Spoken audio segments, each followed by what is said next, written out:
बिस्मिल्लाहिर्रहमानिर्रहीम, अस्सलामुअलैकुम वरहमतुल्लाहि वबरकातुहू।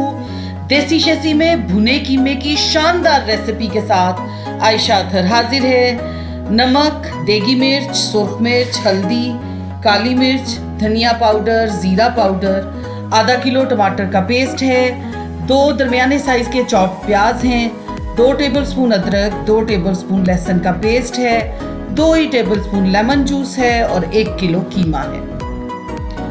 2 कप ऑयल को नीम गर्म करके उसमें प्याज डाल देने हैं। प्याज को कलर नहीं देना, सिर्फ सॉफ्ट करना है, क्योंकि जब प्याज को कलर देते हैं तो उसका और टेस्ट आता है और जब सिर्फ सॉफ्ट करके बनाते हैं तो कोई और टेस्ट आता है। तो इन प्याजों को कलर नहीं देना, ना गोल्डन ब्राउन करना है और ना गुलाबी, बस थोड़ा सा नरम करना है और फिर कीमे को डाल के इसमें भून लेना है। कीमे ने अपना कलर चेंज किया और पानी छोड़ दिया तो उसमें अदरक लहसुन का पेस्ट और 2 हरी मिर्चें डाल दी हैं। बहुत ही सादा भुना कीमा है लेकिन ज्यादा वाला मजेदार है। लीजिए, सब मसाले डाल दिए और खूब भूनना है और भूनते ही जाना है। ये आधा किलो टमाटर का पेस्ट है और इसके छिलके उतार के मैंने इसे ब्लेंड कर लिया था।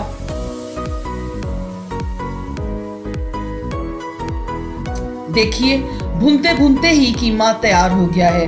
कोई पानी ऐड नहीं किया, ये सिर्फ टमाटरों के पानी में ही तैयार हुआ है। देसी शेसी आपका अपना चैनल है। चैनल को लाइक करें, शेयर करें, सब्सक्राइब करें और कमेंट करके जरूर बताएं कि भुने कीमे की ये रेसिपी आपको कैसी लगी। धुआं उड़ाता गरम गरम भुना कीमा।